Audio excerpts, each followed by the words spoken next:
this week, the worst use of soundtrack in a movie. Basically, what is the worst soundtrack in a film ever? So let's start off with Jack. Jack, what do you think is the worst movie soundtrack? Well, I said it last week, I'm saying it again, it's Watchmen. Hands down, that's got to be the worst soundtrack ever. The music in that film is so wrongly placed throughout the... Everyone knows about the Hallelujah love scene, and you just look at it and go, that does not fit whatsoever with anything that's going on.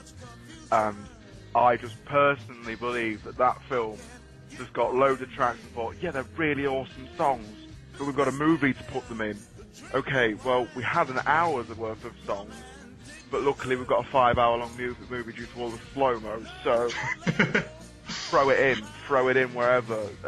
Going to give me a place to put it? No, just put it wherever you think's best. Go. You're really funny, but you're wrong.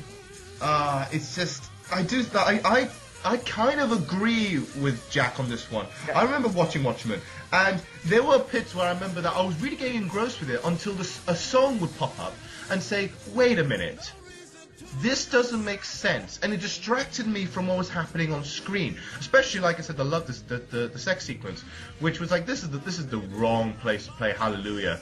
Like, this is, unless it's trying to be humorous and, comical, I don't think it works. I mean, I find that a problem with a lot of Zack Snyder movies anyway. Oh, I think Sucker Punch, definitely, that's a runner-up.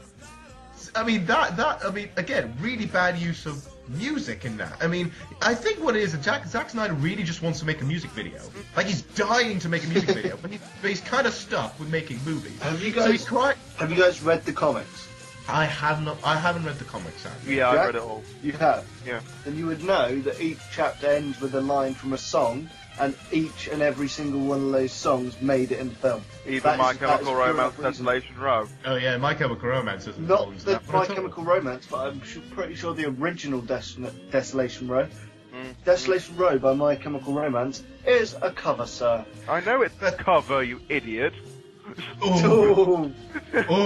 Oh yeah. I just thought that they made that all fall on their own backs. It was just a completely different style of the music they've always done. But no, fuck it. I mean, through Ego Prophecies, how does that not fit perfectly?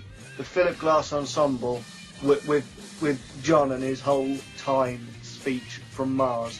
That fits beautifully. That makes that film, and I love that song. All 9 minutes of it. I mean, going back to your thing, mentioning that each line, there was a line at the end of every chapter that was from a song. When you're making an adaptation of anything, you don't technically have to be that extremely that loyal to it. Yeah. If they gently said, it did. This was Watchmen. If you weren't loyal to it, the fanboys would have ripped you limb from limb. Yeah, but the ending is different. Yeah. What happened to the giant squid, huh? There's no giant squid. So, in other words, if they could change the ending, they could change the songs. So I'm not saying I'm totally agree with Jack here. I think I have one which is, I believe, even worse. But come on, The Sound of Silence, the times they are changing. Come on, classics. Oh yeah, I like the songs. Do not get me wrong. I'm not saying the songs. I think they're really badly placed. I think they were where they were. The Sound of Silence, what was it? The death scene. The times they are changing with the big opening montage was beautiful. I'm still kind of iffy on it. I just think that some of the songs in particular were very badly placed and got me out of it. I think that's the problem with Zack Snyder anyway. But yeah, so you are sticking with Watchmen. I am. All right. Should I go on to mine? Because I have one, but I want to say just so I can see Jake's reaction. Yes. All right. Mine is the original Last House on the Left.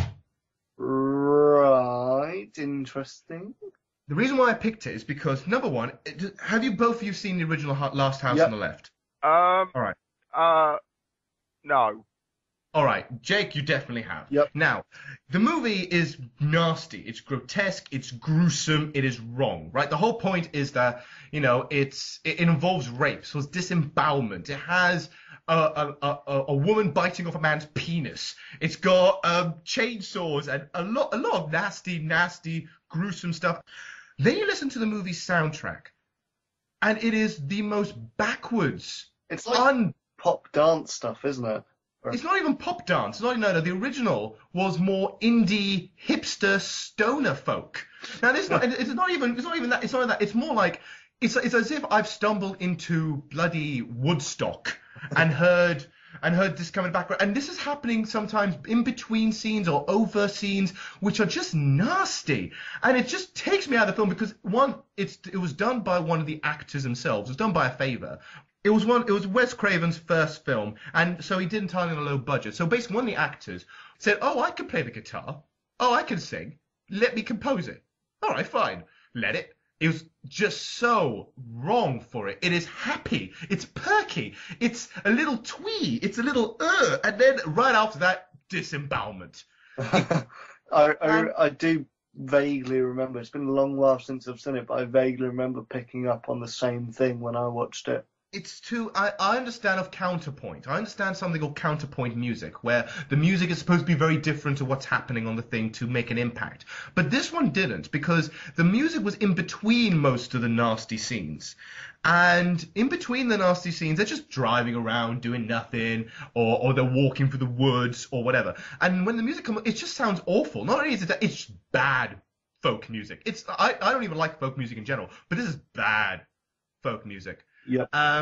As well, in between the bits as well, there's comedy relief with the two bumbling coppers, which then the music soundtrack emphasizes how stupidly placed these comedy duo is. It's so wrongly placed that they actually play. I'm not kidding you. Music sounds like this: wop wop wop wop wop wop wop wop wop wop wop wop wop. You know, it's really cartoonish kind of stupid Looney Tunes music. And it's like, no, you're really dragging. Is this supposed to be a horror movie? Because if it's supposed to be a horror movie, I'm getting confused. I don't know what am I supposed to be terrified of, because I am so drawn out by the soundtrack that it's just.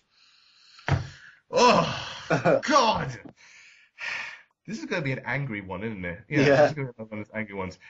All right, so I'm sticking with Last House on the Left, mainly because it angered me, and because it is the complete opposite of what the music was supposed to be. Jake, your go. My go comes with... Oh, my God. I mentioned this in a review very, very recently up on the site.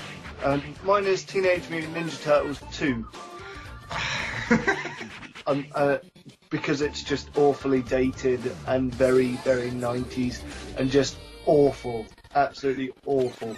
It's just awful. I'm looking at it now, and there's actually a song by Vanilla Ice called The Ninja Rap. Yes. I remember the ninja rap. Yeah. It was. And the thing is, I remember the scene that happened, and it did seem like this is the most random use of literally plugging Vanilla Ice ever. Because the turtle just stumble into a gig. Yeah, that's correct. Stumble into a gig. They fight off some ninjas, and in the background, Vanilla Ice starts saying, "Go ninja, go ninja, go, go ninja, go ninja, go." And like, this is confusing, and it's confusing and just very, very crap. It's dated now for sure, but I mean, back in the 90s, my argument there is that back in the 90s, though, that could have been, well, the norm. But even then, in the 90s, Vanilla Ice has never been cool or relevant. It's just... Well, except for that one time when he was cool and relevant. That one time, you know, with that one song, there was a rip that used a sample of that one Queen song. Yeah. Yeah. I do get it. I mean, the only problem with listening to maybe doing this question is because some of the soundtracks can become like incredibly dated now, especially with that one. It is bad. It's bad because it's bad like cheesy 90s pop and hip hop. It's not the good hip hop. It's not like Run DMC or Public Enemy. No, it's Vanilla Ice.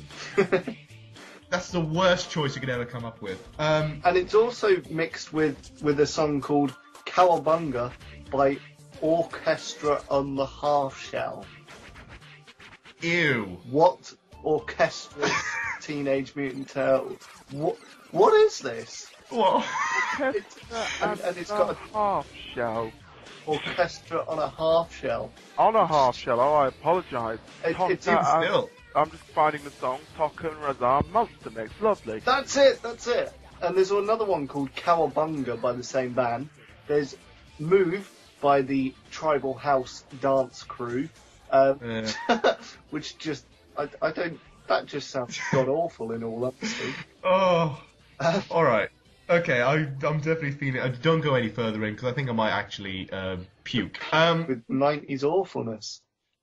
It's awful. The 90s were, even though they're a nostalgic time for us, it was a really bad, not a really good time for music. I mean, in the pop sense, it was an awful time for music. You know, you had grunge and alternative stuff coming in between midway, and then you had the rave near the end. But in between that, there was a lot of crap. There's a song called Creatures of Habit by a band called Spunkadelic. Oh, God. Creatures of Habit is a Deicide track. What? I'm so confused. Oh, it just sounds awful. Okay, I do admit that now you're reminding me, I'm remembering all the songs. They're rubbish. All right, so, okay, you're going to stick with Teenage Mutant Ninja Turtles 2. Later. So, right. So, okay, can we agree, can we all decide on one? If we can. Yeah, and it better not be Watchmen. I don't care about the other day. It just better not be Watchmen. Oh, all right. Yeah. Okay, now... In fairness, I mean, I won last week's one, but I'm going to put all my effort behind this one again and try and convince you, Jake, that Watchmen is the worst movie soundtrack. Do you know who did? Do you know who did?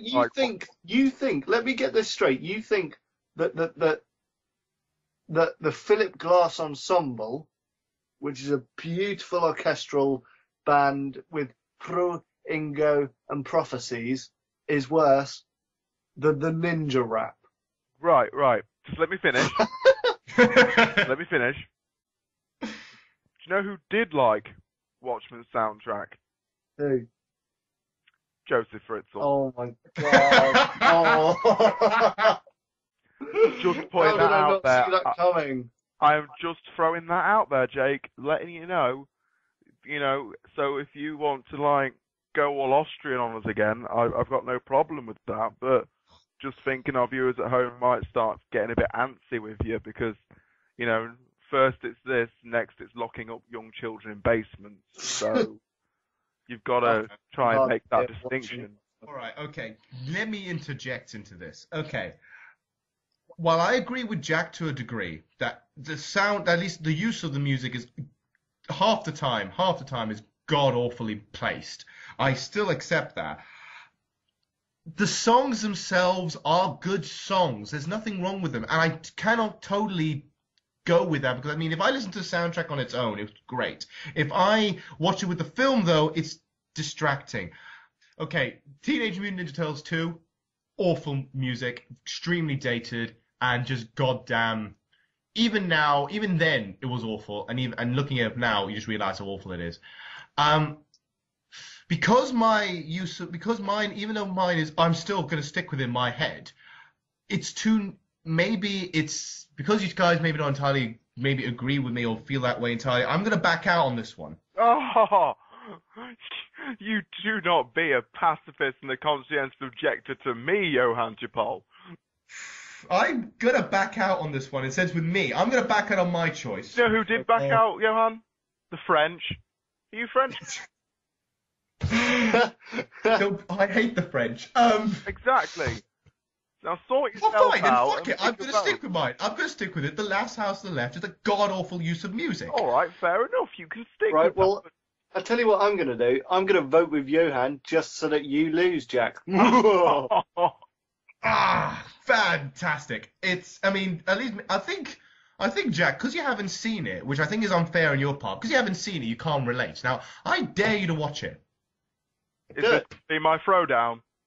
Yeah, your throwdown is to watch the original Last House on the Left and review it for the next, and review it either on the site or for the next podcast. And I'm going to tell you right now, worst use of the soundtrack ever. That's my throwdown. Fair enough.